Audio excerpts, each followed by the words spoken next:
and they share. I give them a subject and they propose another one, and then we come up with something wonderful. It's been everything from What Killed the Dinosaurs to really personal, dark stuff. It's been great. Not that the loss of the dinosaurs isn't sad, but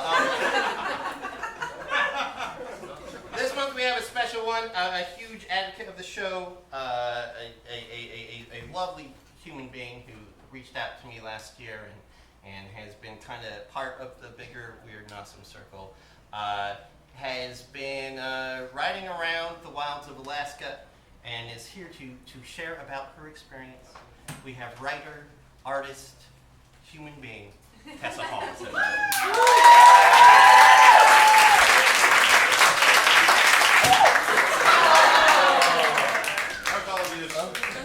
Hopefully that's the thing that goes wrong. We can get that taken care of right off the bat.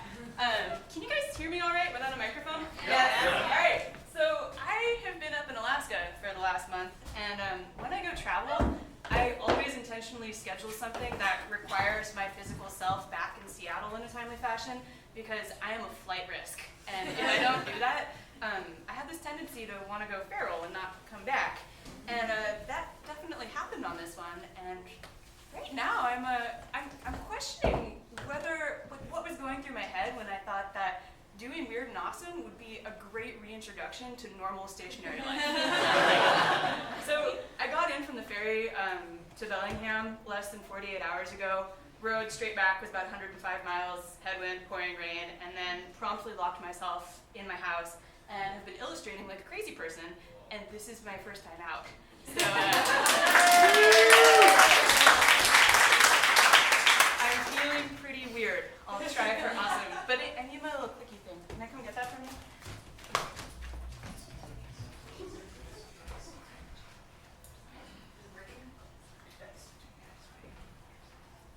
Oh yeah, there we go. Sweet. Okay. And this is going to be a little disorganized because this all happened within the last 48 hours. So, without further ado, I'm going to tell you about Gotta Have Faith, the single lady's illustrated guide to solo long-distance bike travel. And I mean faith of the George Michael variety, not the religious variety. And yes, there are musical cues. So I figured I would bring my bike and wear my bike gear to give you an honest view of how ridiculous I look while I'm out here on the road. And I like to fight the good fight against the Seattle cult of performance fabric worship. And so whenever I'm about to do something really fucking athletic, I make it my agenda to look like I've stolen the pajamas from a 9-year-old boy. Another thing I'd like to point out is these shorts. They look pretty pink. But this is how pink they started. This is 7,000 miles of being on a bike wearing these ridiculous pink shorts. All right, so I'm going to start by telling you guys why this presentation is called Gotta Have Faith. A couple years ago, I did my first big bike trip, and I rode from Southern California to Maine. And in West Texas, I met a guy named Ben. And he and I got to talking about, the usual tourist question, and we asked ourselves, well, what's the really impractical thing that you're carrying? And for him, that was a laminated trifold handout of all of America's poisonous snakes. For me, that was 7 oranges. I really, really like my produce, and if I'm going to be in the desert, I take it with me. But we got to talking about the weird things that we do when we're out by ourselves and we don't have human contact, and we have to get through those long, lonely days. And Ben told me that every time he has a big hill climb, he sings George Michael's Faith at the top of his fucking voice. I don't really know what happened in terms of neuroplasticity, but for whatever reason, ever since he said that, this song has been stuck in my head every time I go up a hill on my bike. And I live in Seattle, on Capitol Hill. And this has been over 2 years and more than 7,000 miles, and this still happens every incline. So I want to talk a little bit about how music does motivate me to get up mountains. So I'm going to show you a little chart. You can tell that I care a lot about the specifics of elevation. We have sea level, we have really fucking high, and then we're going to go over musical cues. So I start off with Joanna Newsom.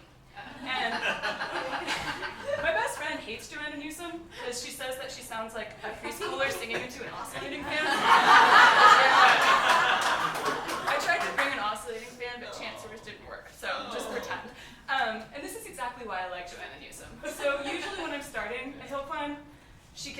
off right.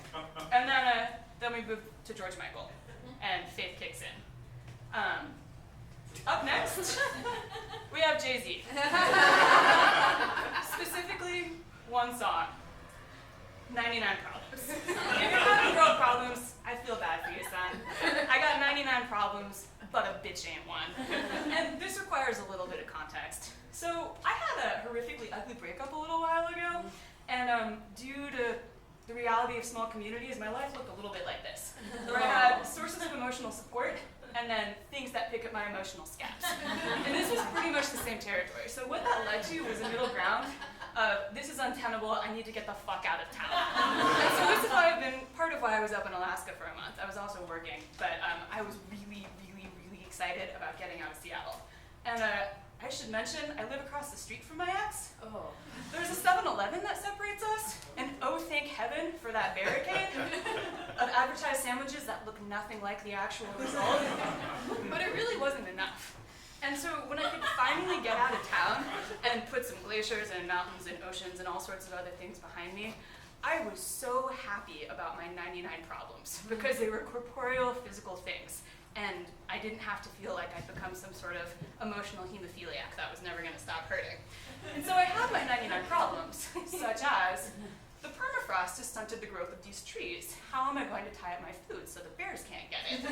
Or I really need to pee, but there's so many mosquitoes outside that there's no fucking way I'm leaving my tent and pulling my pants down. And I learned this one the hard way once. I did not have to repeat that experiment. So, this is what I mean when I say that Jay-Z really helps me get up some mountains. I got 99 problems, but a bitch ain't one. Moving on. I don't know if you guys are familiar with the movie Office Space. It popularized a song by the Ghetto Boys called Damn It Feels Good to Be a Gangsta. And this song, it usually comes in during the part of the climb where I can see the top of the hill, you know, I've got a ways to go, I might have been riding for a few hours, but I know that I've got this, and my body is just singing, so happy. And I'm really used to people looking at me like I'm fucking crazy. This happens all the time, like cars will go by and people will be staring at me, just really not sure what to make of a girl by herself on a bike in filthy pink shorts, 100 miles in either direction from the nearest town. And I have to say, I really love that. And I particularly love riding my bike. Okay, we're gonna test this stand with this clicker. Hopefully this won't fall over. And so and the only thing that would make this better is the people in the cars could know that this is what's going through my head. And all I gotta say to you, gonna be cocksucking, pussy-eating pranksters, what you gonna do when the fire dies down? Damn, it feels good to be a gangsta.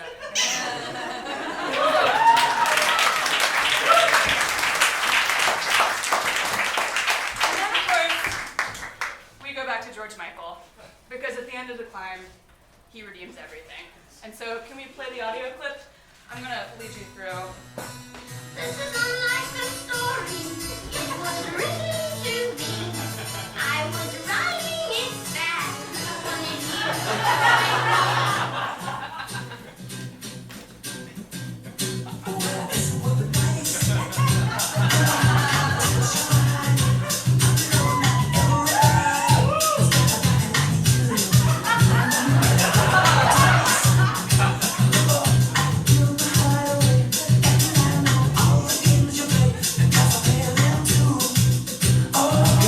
Girl problems, I feel bad for you, son. I got 99 problems, but a bitch ain't one. And all I gotta say to you, wanna be cocksucking pussy pranksters. Cause when the fire dies down, what the fuck you gonna do? Damn, it feels good to be a gangster.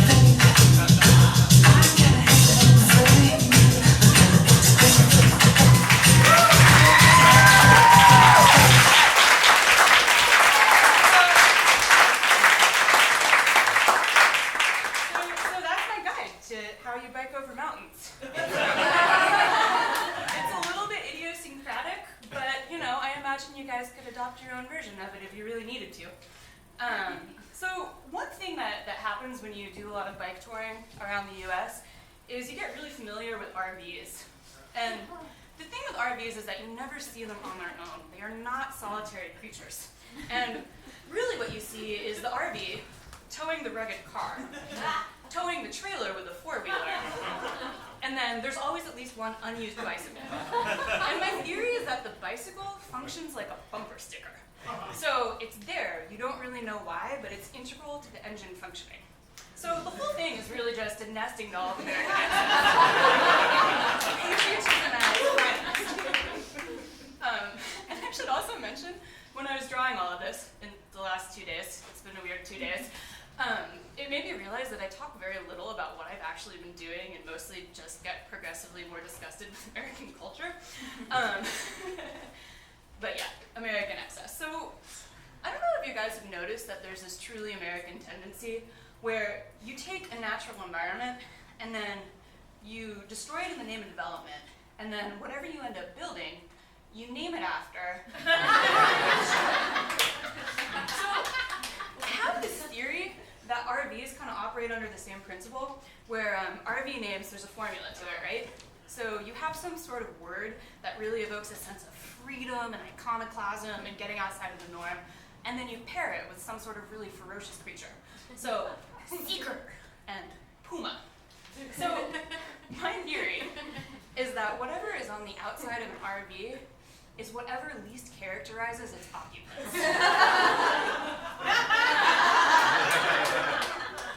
If this is a seeking puma, God help us all. But I can understand the impulse on this one, because you don't really want truth in advertising. Because who would want to ride around in the type 2 diabetes? Or the constant low-grade anxiety before